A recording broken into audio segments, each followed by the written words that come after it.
नमस्कार। मैं विकास कुमार मील, सहायक आचार्य भूगोल, राजकीय पीजी महाविद्यालय झुंझुनू।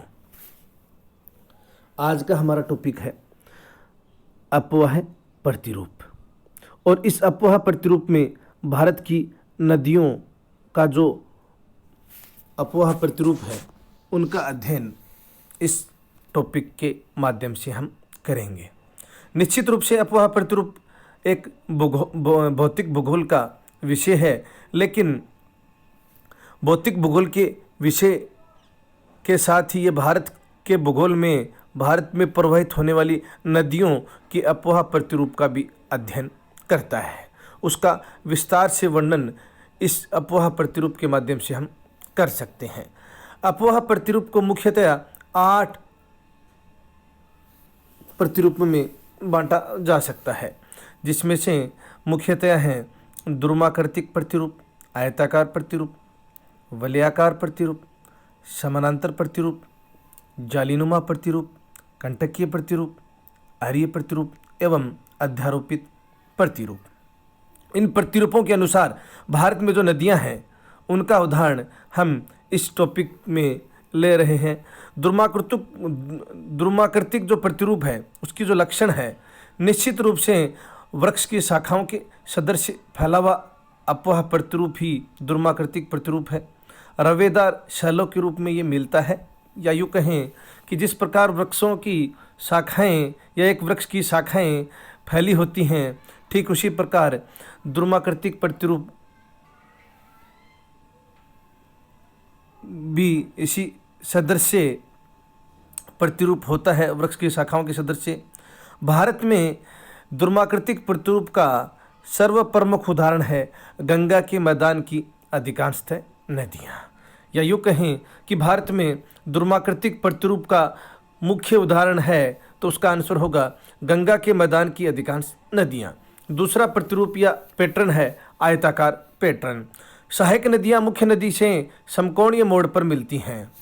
जो सहायक जो नदियाँ हैं मुख्य नदी के समकोण पर यानी 90 डिग्री के कोण पर काटती हैं मुख्य नदी को सहायक नदियाँ। इस प्रकार एक आयत बनता है और उस प्रतिरूप को कहा जाता है आयताकार प्रतिरूप। और इस प्रतिरूप का भारत में विंध्य की पहाड़ियों में जो नदियाँ बहती हैं या नदियाँ प्रवाहित होती हैं वो इसका बहुत ही अच्छा उदाहरण है आयताकार प्रतिरूप का।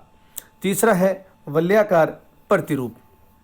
इसमें परवर्ती नदियाँ अनुवर्ती नदी से मिलने से पूर्व वक्र या चापाकार मार्ग में प्रवाहित होती हैं। एक वल्ले बना करके परवर्ती और अनुवर्ती नदी एक सामंजस्य स्थापित करके एक वल्ले बनाती हैं, और उस वल्ले के अनुसार ही उस वल्ले को या चापाकार मार्ग या वक्राकार मार्ग भी आप कह सकते हो। यह प्रतिरूप मुख्यतः वलयाकार प्रतिरूप के नाम से जाना जाता है।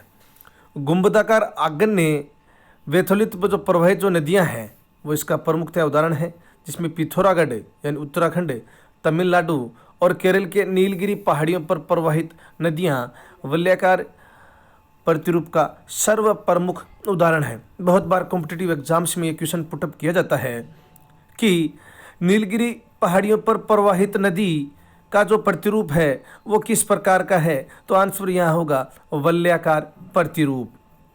अगला है समानांतर प्रतिरूप। नदियाँ एक दूसरे से समानांतर रूप से यानी एक दूसरे को काटती नहीं हैं बल्कि एक दूसरे के पैरेलल बहती हैं, समानांतर बहती हैं। यह प्रतिरूप समानांतर प्रतिरूप कहलाता है। और पश्चिमी घाट में से जो अरब सागर की ओर जो प्रवाहित होने वाली जो छोटी एवं जो तीव्र नदियां हैं जो ज्वार भाटे का निर्माण करती हैं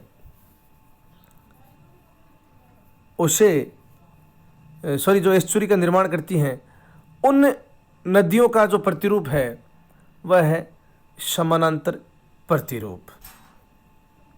अगला है जालीनुमा प्रतिरूप। एक जाल सदृश अपवाह जो तंत्र है वह जालीनुमा प्रतिरूप का उदाहरण है। सिंह भूमि में छोटा नागपुर की जो नदियां हैं वह जालीनुमा प्रतिरूप की उदाहरण को सार्थक करती हैं। जालीनुमा प्रतिरूप का सर्वप्रमुख उदाहरण भारत में छोटा नागपुर के पठार की जो नदियां हैं वह इसका सर्वप्रमुख उदाहरण के रूप में आप देख सकते हो। अगला है कंटकीय प्रतिरूप। इसमें नदियों का असंगत सम्मिलन होता है, मतलब कोई एक निश्चित पैटर्न इस कंटकीय प्रतिरूप में देखने को नहीं मिलता। यह नदी अपहरण का परिणाम है, मतलब वर्ध नदी जब अपने से सहायक या छोटी नदी को जब अपहरित करती है तो इस प्रकार के कंटकीय प्रतिरूप का उद्भव होता है। कोशी की सहायक नेपाल की अरुण नदी, कोशी जो नदी है जिसे बिहार का शोक भी कहा जाता है, इस नदी की जो सहायक नदी है जो कि नेपाल की अरुण नदी जिसे कहा जाता है, उसका जब कोशी नदी अपहरण करती है तो कंटकीय पैटर्न का निर्माण करती है। अब है अरिये। एक केंद्र से नदियां जब बाहर की ओर प्रवाहित होती हैं, यानी गुंबद के चारों तरफ ऐसे सर्कुलेट बना के, सर्कल बना के जब नदियों का प्रवाह होता है तो अरिये प्रतिरूप का निर्माण होता है। अमरकंटक की पहाड़ी से निकलने वाली नर्मदा, सोन महानदी, गिरनार यानी काठियावाड़ गुजरात एवं असम की मिकिर पहाड़ियाँ अरिये प्रतिरूप का बेहतरीन उदाहरण है। अंतिम जो प्रतिरूप है वह है अध्यारोपित प्रतिरूप।